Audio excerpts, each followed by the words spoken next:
1 to 6.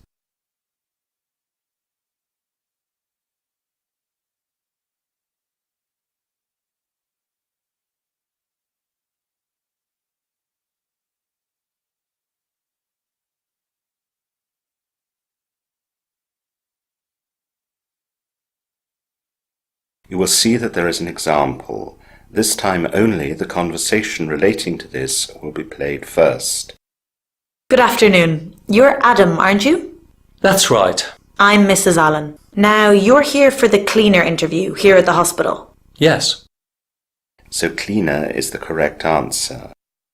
Now the full test will begin. You should answer the questions as you listen, as the recording is not played twice. Listen carefully to the conversation and answer questions 1 to 6.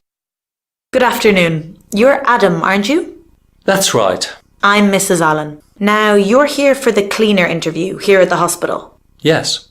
Well, let's get started. I need some personal details from you first. Okay. Now, your first name is Adam. What's your surname? It's Marshall. Could you spell that? It's Marshall. Thank you. And what is your address? It's 82 Ackland Road, Gorley. And the postcode for that address? It's OG8 6RE. Thank you. Next, I need your mobile phone number. It's 07543 842 592. Good, thanks. What's next? Ah, yes. Do you know your national insurance number? I do. It's MA679536F. And how old are you? I'm 21. Good, thank you. Now, you know that this interview is for a part-time job. Oh yes, I'm a student at the university, so I wouldn't be able to hold down a full-time job anyway. So, what kind of hours will you be available? My lectures start in the morning at 10, so I'll be available from around 6 in the morning until 9, and then in the afternoons and evenings starting at around 3 p.m. I guess I'd want to be free by 10 in the evenings. I'd be available mornings at weekends. Well, we should be able to find you work in those hours. Being a hospital, everything has to be very clean, and we need people at all hours of the day and evening. That will suit me very well. By the way, have you had any experience as a cleaner before? A little. When I was at school, I did a weekend job at a local restaurant. I did the washing up and helped out with the cleaning. I had to mop down the floors and clean all the surfaces. From time to time, we had to push back all the appliances and cupboards and clean behind everything. That sounds like good preparation for us. Did you enjoy the work? Yes, I liked the people I worked with, so time passed quickly and I made some new friends. Can we contact them? Of course. I asked them when I left if that was all right, and the manager gave me his email address. Do you have that with you? Yes, it's david@apple.com. He said he'd give a reference to anyone who asked. Good. That will be very helpful. Before the conversation continues, you have some time to look at questions 7 to 10.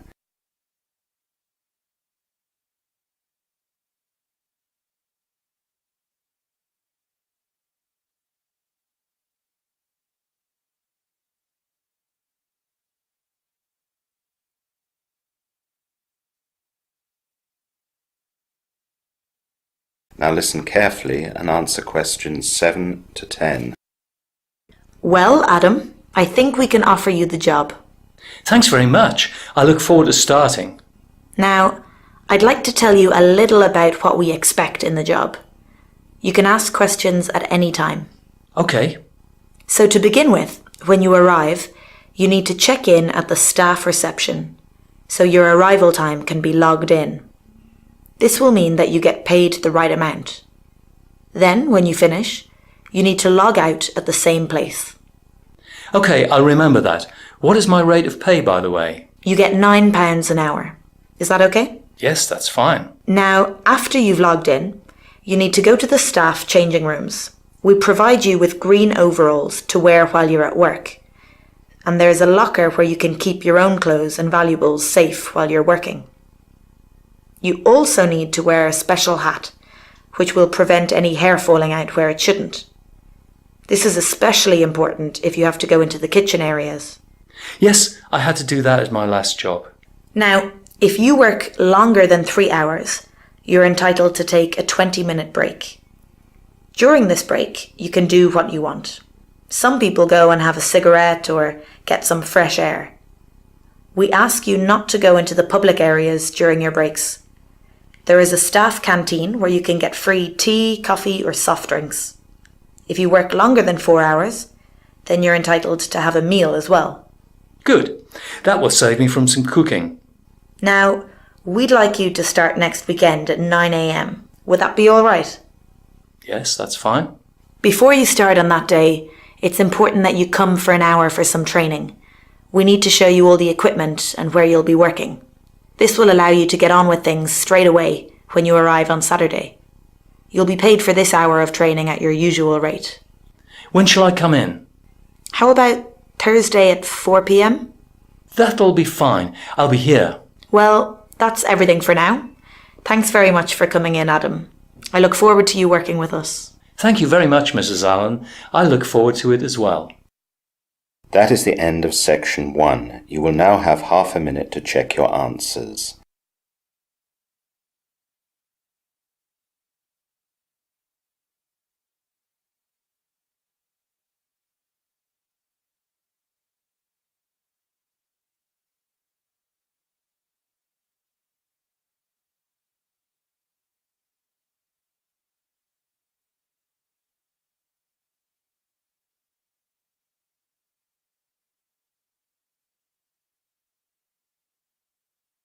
Now turn to section 2.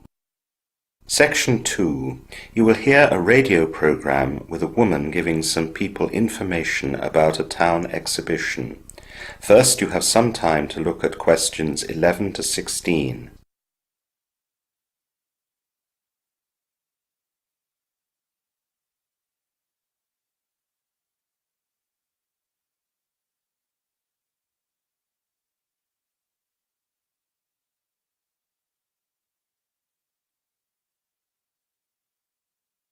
Now listen carefully to the information talk and answer questions 11 to 16. Welcome back to Radio Gen. Now we're going to talk to Mrs. Stephanie French, who is going to tell us a little about the town exhibition that starts next week. Welcome, Steph. Thank you very much. It's great to be here. So, tell us about the town exhibition, Steph. Well, as you know, the town has an exhibition every summer. As usual, it will take place in the town park, and it'll last from Tuesday the 9th of July until Sunday the 14th of July. The exhibition serves several different functions. Firstly, it is a business exhibition where all local businesses can set up stations so that people can come and ask them in person about anything related to the businesses. This might range from just general interest to possible business partners setting up new deals. Given our location, the farms in the area have plenty of apple orchards, so there is one particular section on apple juice and other related products. Another function of the exhibition is to be more like a town fair.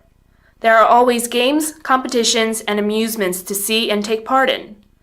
A lot of these things go on throughout the day, but also many of the amusement rides and other things aimed at children open from 3 p.m. Every evening at 10 p.m., the exhibition will end with a big fireworks display, which lasts for 20 minutes. This is always a popular event, and the best place to view the fireworks is next to the central lake. Please note that if people plan to take their dogs with them for the evening, be aware the fireworks often distress them. It's often better to just leave them at home rather than giving them stress. If you're planning on spending time at the exhibition, especially if you're with children, you ought to know that there will be a variety of food on offer. There will be ranges of Italian, Chinese, Turkish, Thai food stations, along with plenty of other international options, and there will also be an open-fire barbecue with meats and vegetables freshly grilled. Naturally, there will be plenty of drinks available as well.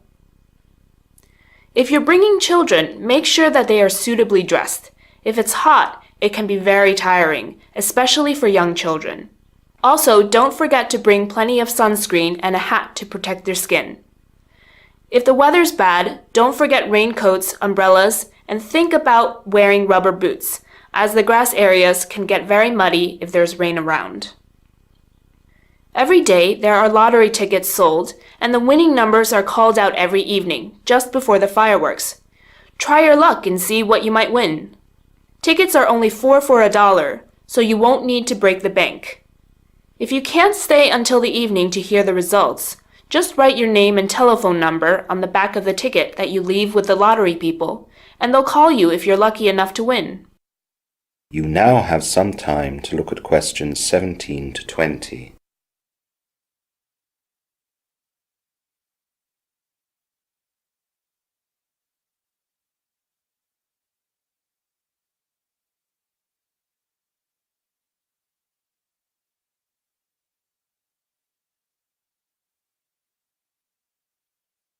Now listen to the rest of the radio program and answer questions 17 to 20.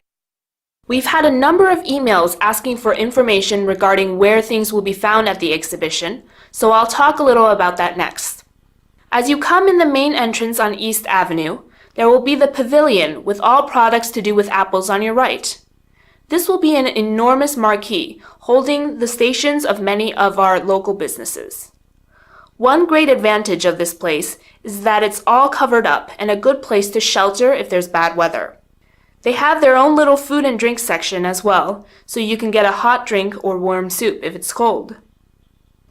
On the left as you enter the exhibition, opposite the Apple Pavilion, as we call it, you'll find the section devoted to all other local businesses. This too is in a big marquee and is an interesting place to wander around and see what is done in our local area.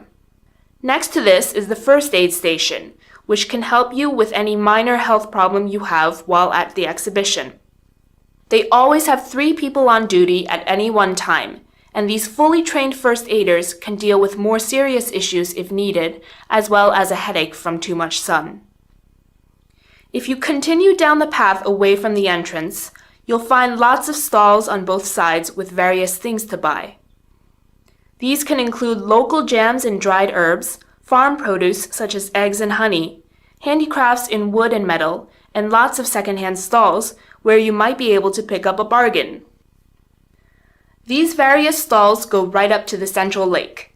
As you reach the lake, directly opposite will be the area where you'll find all the food stations. There's plenty of outdoor seating with long tables, and there are large areas that are covered in case you need to escape the rain or too much sun. The open tables are a great place to watch the fireworks later with an evening drink. It's a popular place, so get there early if you want to find a good spot. On both sides of the lake, opposite each other, you'll find all the amusement rides and games that can be played. These are areas of great fun both for adults and for children. Make sure that you visit these places at least once with your friends and family. It will be an experience you won't forget. That is the end of section 2. You will now have half a minute to check your answers.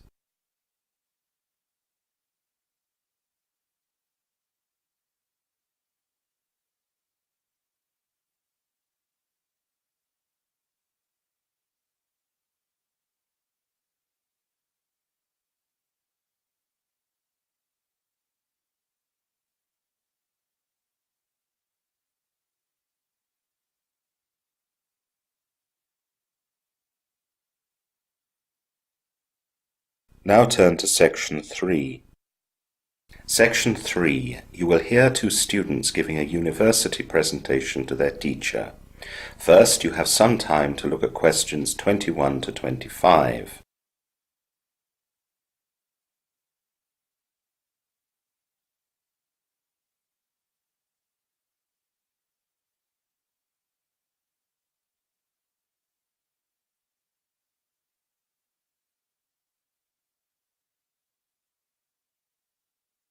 Now listen carefully and answer questions 21 to 25. Good morning, everyone. Today we're listening to a presentation by Toby and Fran. Are you both ready? Yes, we are, Dr. Williams. Shall we start? Yes, please. You go ahead, and as usual, I'll come in with various questions as they occur to me. Okay, so we're talking about the benefits of electricity as a fuel for vehicles. To begin with, I'd like to talk about energy security here in the United States. 2 years ago, the United States brought in from abroad about 33% of the petroleum it consumed, and transportation was responsible for nearly 75% of total U.S. petroleum consumption. With much of the world's petroleum reserves located in politically volatile countries, the United States is vulnerable to price spikes and supply disruptions. But isn't U.S. electricity generated by imported oil as well? No, almost all U.S. electricity is produced from domestic coal, nuclear energy, natural gas, and renewable resources. Using hybrid and plug-in electric vehicles instead of conventional vehicles can help reduce U.S. reliance on imported petroleum and increase energy security. Do all electric cars get their power from outside sources, or can they generate it themselves? They can if they have an onboard generator, but running one will always be more expensive than getting power from the electricity grid. No one would do it unless they have a hybrid car that has an onboard generator and they couldn't find an electricity charging source. And do electric cars actually use less fuel? Oh yes, electric vehicles typically use less fuel than similar conventional vehicles because they employ electric drive technologies to boost efficiency. So, electric cars definitely have lower fuel costs compared to similar conventional vehicles, on the whole, due to the low cost of electricity relative to conventional fuel. The fuel economy of electric cars is also highly dependent on the load carried and the slow duty cycle. Isn't that true for conventional cars as well? Yes, although not so much. What other benefits do electric cars have? One very topical benefit is, of course, that they can have significant emissions benefits over conventional vehicles. Wholly electric cars have zero tailpipe emissions, and hybrids produce no tailpipe emissions when in all-electric mode. The life cycle emissions of electric cars depend on the sources of electricity used to charge it, which vary by region of the U.S. In geographic areas that use relatively low polluting energy sources for electricity production, electric cars typically have a life cycle emissions advantage over similar conventional vehicles running on gasoline or diesel. In regions that depend heavily on conventional fossil fuels for electricity generation, electric cars may not demonstrate a strong life cycle emissions benefit. I've heard that the use of biodiesel in cars is as good in terms of tailpipe emissions as electric cars. Is that true? Not really, but there are similar advantages. The fuel B100 reduces tailpipe emissions by more than 75% when compared with petroleum diesel, but there's still more than the zero emissions by electric cars. Using B100 biodiesel does reduce greenhouse gas emissions, though, because although the carbon dioxide released from biodiesel consumption is about the same as the fossil fuel engine, it is offset by the carbon dioxide absorbed while growing the soybeans or other feedstock. Tailpipe emissions also depend on which biodiesel is used. You now have some time to look at questions 26 to 30.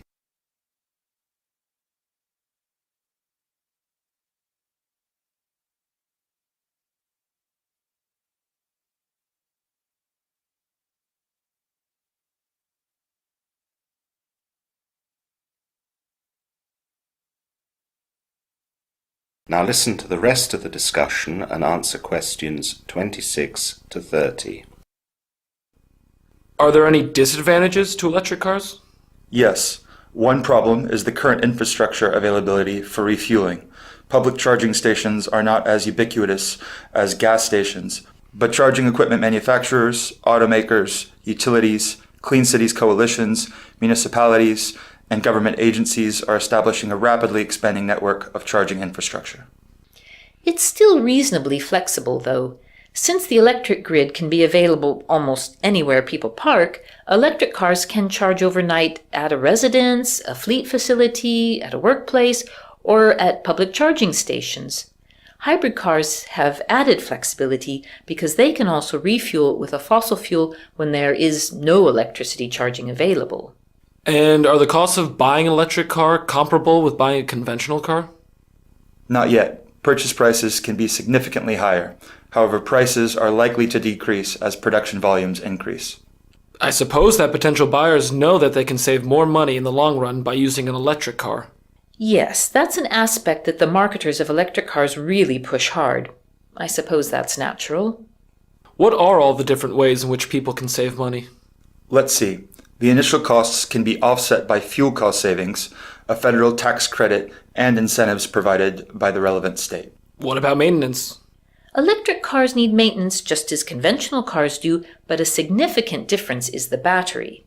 The advanced batteries in electric vehicles are designed for extended life, but will wear out eventually. Several manufacturers of electric vehicles are offering 8-year or 100,000-mile battery warranty.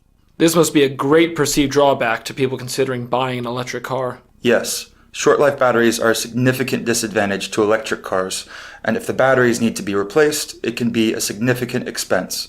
However, battery prices are expected to decline as technology goes forward and as increasing numbers of batteries are manufactured.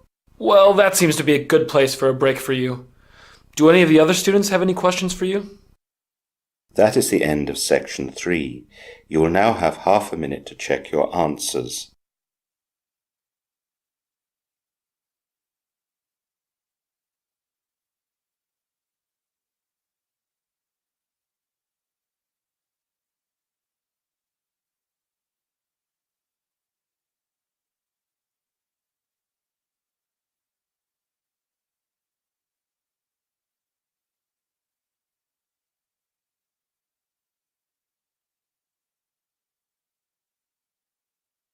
Now turn to section 4. Section 4. You will hear a lecture on twins and autonomous languages. First, you have some time to look at questions 31 to 40.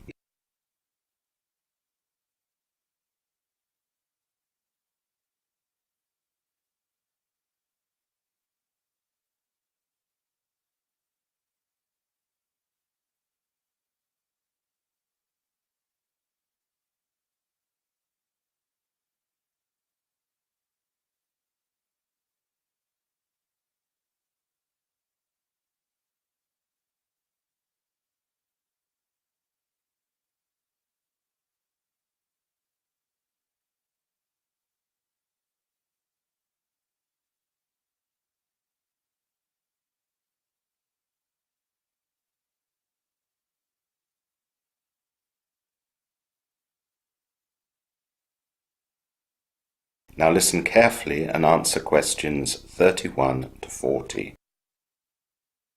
Hello everyone, and welcome to this lecture on speech development.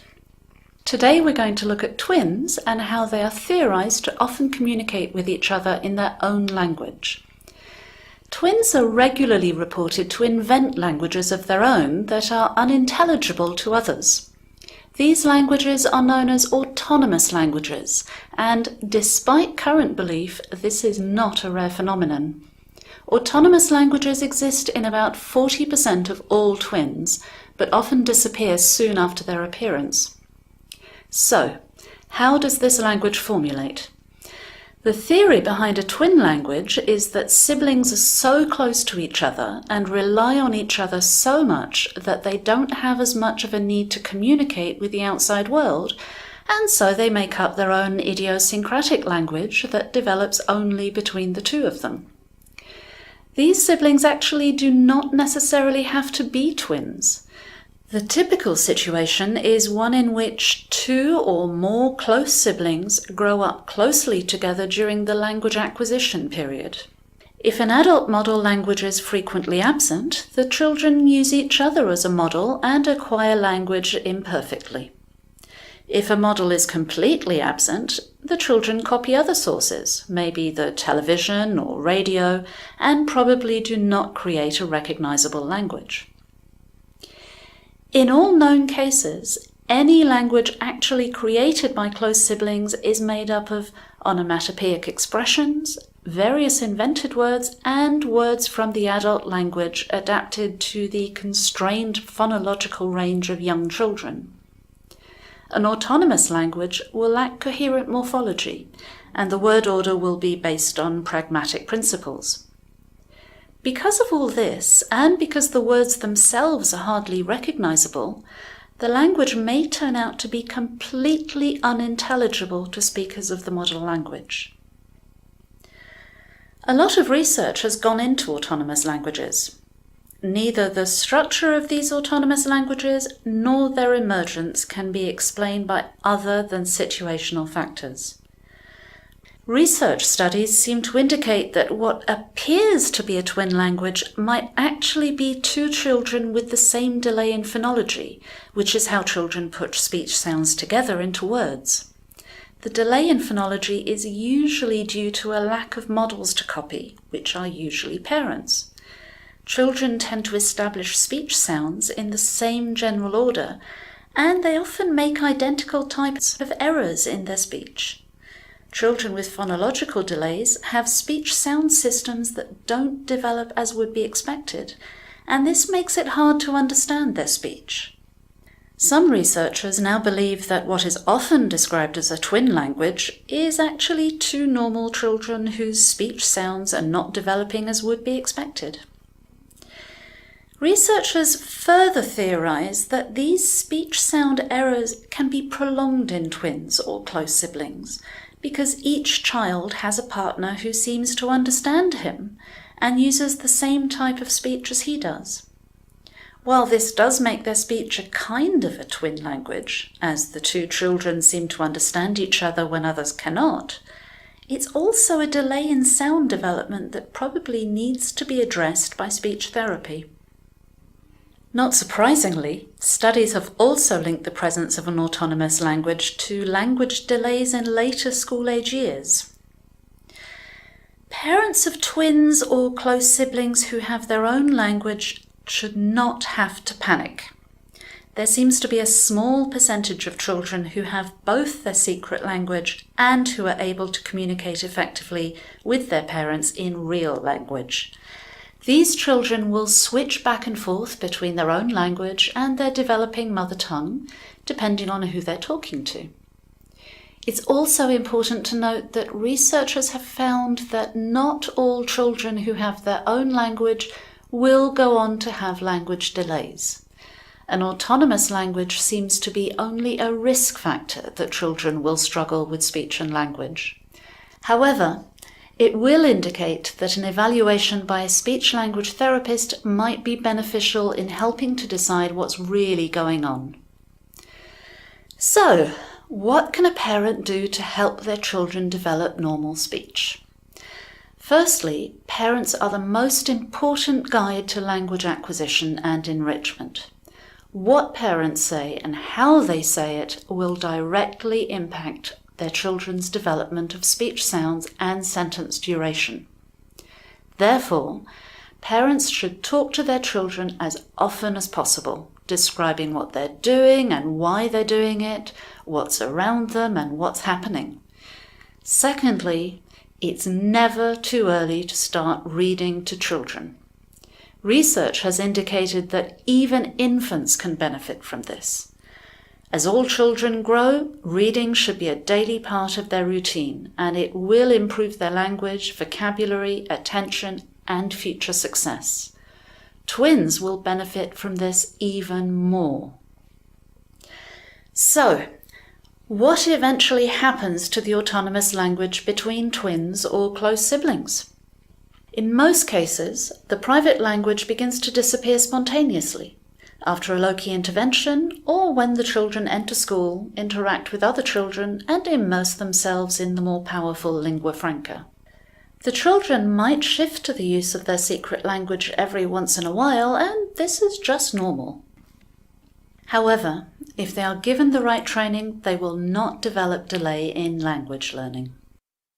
That is the end of section 4. You will now have half a minute to check your answers.